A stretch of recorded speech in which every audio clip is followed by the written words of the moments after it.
वंदे मातरम साथियों, मैं शिखा स्वराज ABVP अखिल भारतीय विद्यार्थी परिषद की तरफ से इस प्रेसिडेंशियल डिबेट में आप सबका स्वागत करती हूँ। ये जोश, ये जज्बा, ये नारे, ये विरोध अच्छा लगा देखकर। मैं शिखा स्वराज आप सबका इस प्रेसिडेंशियल डिबेट में स्वागत करती हूँ। साथियों, मैं अपनी बात शुरू करने से पहले अपनी माँ, अपनी जननी और अपनी जन्मभूमि, अपनी माँ और इस मिट्टी दोनों को प्रणाम करती हूँ। साथियों, बिहार की जिस मिट्टी ने इस देश को, भारतवर्ष को, साथियों, बिहार की जिस मिट्टी ने पूरे भारतवर्ष को अशोक सा सम्राट, चंद्रगुप्त की नीति, बुद्ध की शांति दी, उसी बिहार की मिट्टी से एक लड़की यहाँ पे खड़े होकर महावीर की तपस्या, कर्पूरी ठाकुर का सामाजिक न्याय, दिनकर की कविता और दशरथ मांझी का पहाड़ तोड़ देने वाला संकल्प लिए इस मंच से आप सबको सलाम करती हूँ। साथियों, मैं JNU जवाहरलाल नेहरू विश्वविद्यालय की इस धरती को, मेरी कर्म भूमि को, जिसने मुझे इस मंच पे खड़े होकर बोलने के लायक बनाया, इसको प्रणाम करती हूँ। साथियों, मैं अपनी बात शुरू करती हूँ।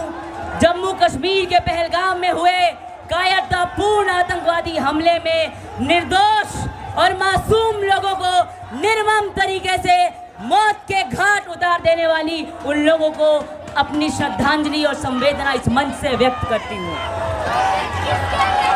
साथियों, मैं आपसे पूछना चाहूंगी, कुछ लोग जो इस कैंपस में इस साइड और इस साइड खड़े होकर आपको जो बताएंगे कि आतंकवाद का कोई धर्म नहीं होता, उनसे एक मेरा सवाल है, क्या वो जवाब दे पाएंगे कि किस लोग ने जब बंदूक की गोली, क्या कश्मीर में बंदूक की गोली धर्म पूछकर नहीं चलाई गई थी?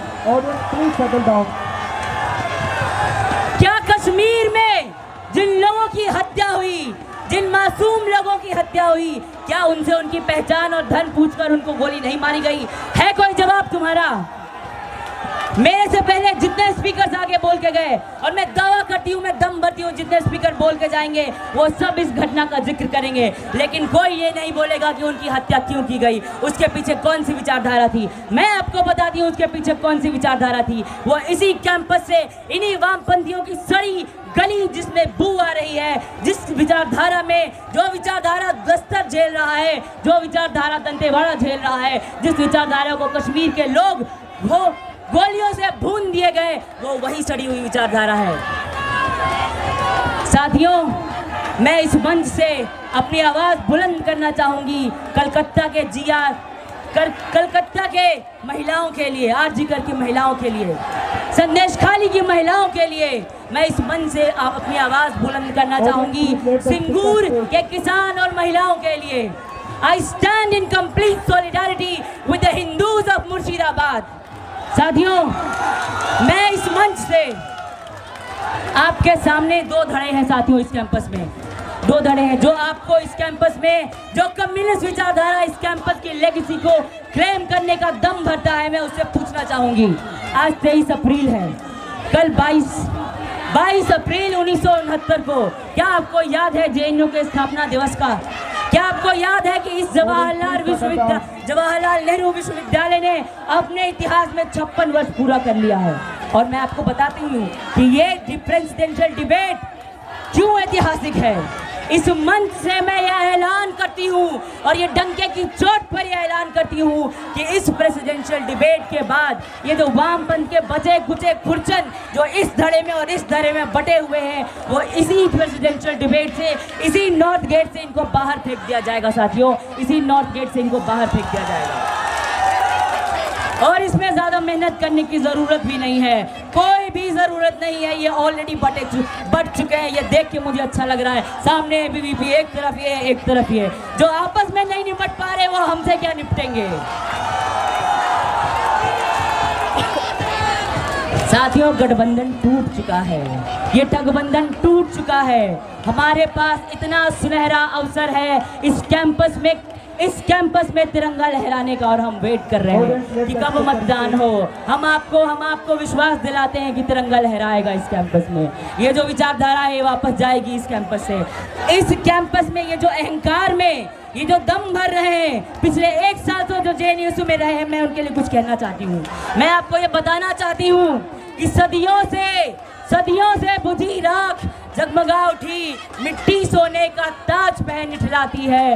दो राह समय के रथ का घर घर नाच सुनो, सिंहासन खाली करो कि जनता आती है, सिंहासन खाली करो कि जनता आती है। जनता आ चुकी है साथी, जनता आ चुकी है। आपकी ये बौखलाहट जायज है और करो जो करना है आप करो, आप स्वतंत्र हैं उसके लिए। साथियों, अंधेरा है, रात है, ये लाल अंधेरा छटेगा, सूरज उगेगा। इस कैंपस में अखिल भारतीय विद्यार्थी परिषद का सूरज उदय होगा, मैं आपको विश्वास दिलाती हूँ। जब वो सूरज उगेगा साथी, मैं आपको बताती हूँ, वो उगता हुआ सूरज गवाही देगा कि हम खड़े थे इस कैंपस के लिए, हम खड़े थे इस कैंपस में जब इस कैंपस को हमारी ज़रूरत पड़ी थी। हम आपको बता देना चाहेंगे, जब महामारी थी, जब चारों तरफ मातम पसरा था, आपके ये कॉमरेड ढूंढते हुए नहीं मिलते थे इस कैंपस में। वो अखिल भारतीय विद्यार्थी परिषद के कार्यकर्ता थे जिन्होंने अपनी जान जोखिम में डाल के, अपना करियर दांव पे लगा के स्कूल के ताले खुलवाए थे, वो हम ही थे। मैं आपको बताना चाहूँगी कि हम वतन और वचन दोनों के लिए लड़ने वाले लोग हैं। हमें पता है इस मातृभूमि की इज्जत क्या है, जिस जगह पे हम खड़े हैं हमें पता है इस कर्म भूमि का सम्मान कैसे किया जाता है। शायद ये हमें आपसे सीखने की ज़रूरत नहीं है। साथियों,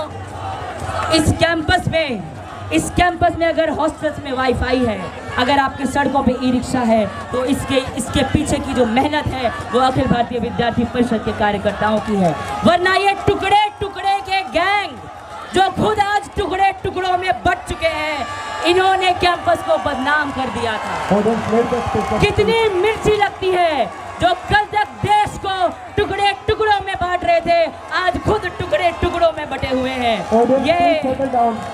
ये बहुत अच्छी बात है, जो जैसा करता है उसको वैसा मिलता है। आपने देश का बुरा सोचा, आज आप खुद बटे हुए हैं। साथियों, मैं आपसे कहना चाहूँगी, इस कैंपस में एक छात्रा के रूप में मैंने 6 साल गुजारे हैं। उस 6 साल में कई ऐसे फर्जी नेता JNU को, जिन्होंने जो सीट ऑफ स्ट्रगल होता था उसको सीट ऑफ सेल बना दिया। मैं आपको बताती हूँ सीट ऑफ सेल का मतलब क्या होता है। सीट ऑफ सेल का मतलब होता है अपने आप को बेचना। इन्होंने इंतजार किया कि कब किसी राजनीतिक पार्टी के प्रवक्ता की नज़र इन पे पड़े और ये अपना राजनीतिक करियर बनाए। करियर बनाओ, अगर है क्षमता बनाओ, पर JNU के मैंडेट पे नहीं, JNU के लोगों को बेवकूफ़ बना के नहीं। इनकी अपॉर्चुनिटी है। ये जो आपके सामने 2 धड़े हैं साथी, 2 धड़े, एक ABVP और दूसरी तरफ ये अलायंस ऑफ अपॉर्चुनिटी। और ये अपॉर्चुनिटी मैं बताती हूँ किस बात की है। ये अपॉर्चुनिटी है प्रेसिडेंशियल सीट की। ये विचारधारा की अपॉर्चुनिटी नहीं है, ये विचारधारा की अपॉर्चुनिटी नहीं है। अगर ये अपनी विचारधारा के लिए इतनी ही प्रतिबद्धता रखते, if they are so determined and integrated towards their ideology, their ideals and their principles and their moral, जो कि खुद माओ, स्टालिन और लेनिन की खूनी विचारधारा है, तो आप पॉलिटिकल मैच्योरिटी दिखाते हैं। साथ ही आप चूक गए और कैंपस ने आपका ये रंग भी देख लिया साथी। मुझे अफसोस है कि ये रंग देख लिया। मैं बोलना चाहूँगी, मैं इस कैंपस के स्टूडेंट्स को बताना चाहूँगी कि कोई फ़र्क नहीं पड़ता, कोई फर्क नहीं पड़ता इन्हें कि आपके सर के ऊपर आपकी छत गिर रही है, कोई फर्क नहीं पड़ता इन्हें कि लाइब्रेरी में सीट है कि नहीं, कोई फर्क नहीं पड़ता इन्हें कि आपकी स्थिति इस कैंपस में इसमें रोटी मिलती है कि नहीं, MCM टाइम पे आता है कि नहीं, आपकी स्कॉलरशिप टाइम पे आती कि नहीं। फर्क इनको इतनी है, फर्क इनको बस इनसे पड़ता है कि इनके माओ, स्टालिन और लेनिन की जो खूनी विचारधारा है वो इस कैंपस में चल रही है कि नहीं। इनके झंडों को लाल खून, निर्दोषों के खून से सने हुए झंडे की राजनीति करते हैं ये लोग। निर्दोष लोगों के खून से सनकर उस झंडे की राजनीति करते हैं ये लोग। और इसको बताने के लिए आपको शिखा स्वराज की ज़रूरत नहीं है, अखिल भारतीय विद्यार्थी परिषद की ज़रूरत नहीं है। जो इस कम्युनिस्ट इतिहास को, ये कैंपस तो रिसर्च स्कॉलर्स का है ना, ये कैंपस रिसर्च कॉलेज का है। आप पढ़ के देख लीजिए माओवाद का इतिहास, आप पढ़ के देख लीजिए स्टालिन का इतिहास, आप पढ़ के देख लीजिए लेनिन का इतिहास, आपको पता चल जाएगा खूनी कौन है।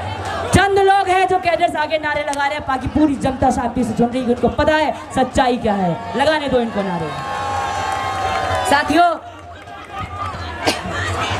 इनकी राजनीति बाबा साहेब ने बहुत पहले स्वीकार कर ली थी, समझ लिया था, इसलिए इनको सिरे से खारिज कर दिया।